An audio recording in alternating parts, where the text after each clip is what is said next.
2024 लोकसभा चुनाव को लेकर जहां पूरा विपक्ष एकजुट होकर के इंडिया गठबंधन बना, अब ऐसे में मध्य प्रदेश में विधानसभा चुनाव कांग्रेस पार्टी ने अपने उम्मीदवारों की लिस्ट जारी कर दी। लिस्ट जारी होते ही धीरे धीरे खाई बढ़ना शुरू हो गया और अखिलेश यादव ने कुछ ऐसा टिप्पणी किया कि इससे साफ तौर पर पता चल रहा है कि कांग्रेस पार्टी और समाजवादी पार्टी में सब कुछ सही नहीं चल रहा है। लेकिन कांग्रेस पार्टी और समाजवादी पार्टी का विवाद तब शुरू होता है जब मऊ की घोसी विधानसभा सीट पर उपचुनाव होता है और वहां से सुधाकर सिंह 40,000 वोटों से चुनाव जीत जाते हैं। अब चुनाव जीतने के बाद जब वहां पर वर्तमान में कांग्रेस पार्टी के प्रदेश अध्यक्ष अजय राय पहुंचते हैं, एक सभा को संबोधित करते हुए कहते हैं कि कांग्रेस पार्टी ने जिस तरह से समाजवादी पार्टी को समर्थन दिया है, उसी तरह से समाजवादी पार्टी और अखिलेश यादव को भी कांग्रेस पार्टी को अपना समर्थन देना चाहिए। अब ऐसे में देखा जाए तो उन्होंने एक जिक्र यह भी किया था कि बागेश्वर यानी जो उत्तराखंड में एक सीट है, वहां पर समाजवादी पार्टी और कांग्रेस पार्टी के उम्मीदवार आमने सामने थे। अजय राय ने कहा अगर वहां पर समाजवादी पार्टी ने अपना उम्मीदवार नहीं उतारा होता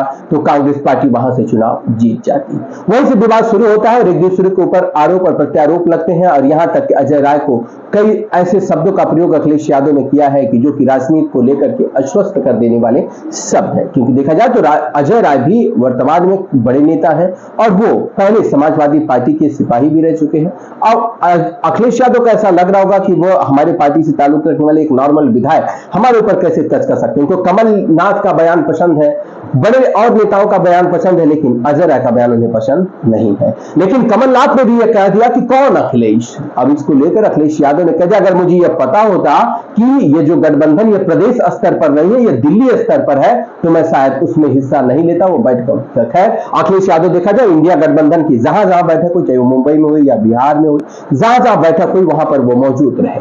अब ऐसे में 2024 लोकसभा चुनाव को लेकर के जिस तरह से भारतीय जनता पार्टी पूरी ताकत के साथ चुनावी मैदान में आने की कोशिश करे, तो उसी तरह पूरा विपक्ष एकजुट होने की कोशिश में लगा हुआ है। लेकिन विपक्ष का जो बिखराव और जिस तरह से खाई बढ़ती जा रही, क्या इससे संकेत ये हो सकता है कि कुछ नेता ऐसे हैं कि जो इंडिया गठबंधन से ताल्लुक रख रहे हैं लेकिन चुनाव से पहले वो हट सकते हैं। कुछ नाम आ रहे हैं जैसे नीतीश कुमार, अरविंद केजरीवाल, अखिलेश यादव। खैर अखिलेश यादव को देखा जाए तो उनका साफ तौर पर यह कहना था कि मध्य प्रदेश में हमारे जो पार्टी के नेता थे वो जाकर के कमलनाथ से और वरिष्ठ नेताओं से मुलाकात किए और उन्होंने अपना पक्ष रखा और कौन सी सीटों पर कितना उनकी ताकत है और कितना परसेंटेज वोट प्राप्त किए हैं, उन्होंने सब कुछ बताया था। अखिलेश यादव मात्र 6 से 7 सीट वहां पर मांग रहे थे और वहां अपना उम्मीदवार उतारना चाहते थे। कांग्रेस पार्टी ने अपना लिस्ट जारी किया तो उसमें उस सीट में भी उम्मीदवार उतार दिया जहां अखिलेश यादव अपना उम्मीदवार उतारना चाहते हैं। खैर कोई भी पार्टी, जो कि देखा जाए तो अखिलेश यादव भी भारत की सबसे बड़ी सूबे से ताल्लुक रखते हैं और अखिलेश यादव कभी नहीं चाहेंगे कि उनकी पार्टी का कोई विधायक ऐसा किसी प्रदेश में ना हो। वो तो चाहेंगे कि ज्यादा से ज्यादा उनके विधायक हो और होना भी चाहिए। अखिलेश यादव को लगता होगा कि मैं तो उस जगह से ताल्लुक रखता हूं जहां मेरा एक बड़ा वोट बैंक है, जहां की राजनीति में मेरा एक वर्चस्व है और ये देखा जाए तो उत्तर प्रदेश से ही दिल्ली का रास्ता तय होता है। लेकिन अखिलेश यादव को कांग्रेस पार्टी ने जो वादा किया था क्या वो निभाया, या इन लोगों के आपस में जो बातचीत हुई थी, अखिलेश यादव ने यह भी कहा कि यार शायद ऐसा हो सकता है कि मेरे समझने में कुछ गलती हो गई हो। अब साफ तौर पर यह देखना बड़ा दिलचस्प हो जाएगा कि 2024 के दंगल में किसका होगा मंगल, उसके पहले इस गठबंधन का क्या होगा।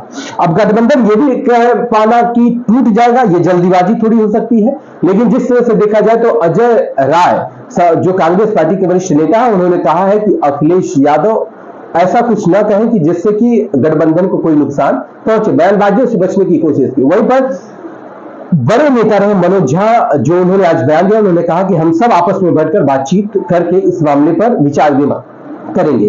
वहीं पर देखा जाए तो रामगोपाल यादव जो समाजवादी पार्टी के बड़े नेता, वो कमलनाथ पर भी प्रहार किए। उन्होंने कहा कि कमलनाथ जिस तरह की टिप्पणी करें ये छोट भैया नेता है।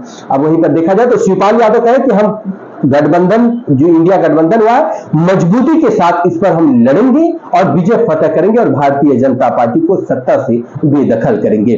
अब वहीं पर अखिलेश यादव कह रहे हैं कि अगर कांग्रेस पार्टी से प्रदेश लेवल पर गठबंधन नहीं की है और वो केंद्र की, तो हम इस पर विचार और विमर्श करेंगे।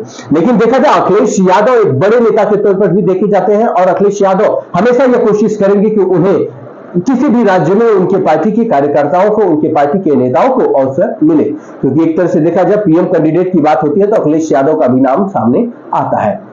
अखिलेश यादव के साथ साथ देखा जाए तो और तमाम बड़े नेता जो चुनावी मैदान में हैं। अब ऐसे में यह देखना बड़ा दिलचस्प हो जाएगा जो कि कांग्रेस पार्टी जिस तरह से अपना रुख अपना रही है। कांग्रेस पार्टी के कई नेताओं ने यह कहा है कि अखिलेश यादव युगों की बात कर रहे हैं। अखिलेश यादव जिस तरह से प्रतिक्रिया दे रहे हैं ये राजनीति को अस्वस्थ कर देने वाला है, ये कोई वजनदार कमी नहीं है। लेकिन अखिलेश यादव के ऊपर भी जिस तरह का तंज कसा गया, जिस तरह की बातें कही गई, वो भी दोनों में संतुलन बराबर नहीं दिख रहा है।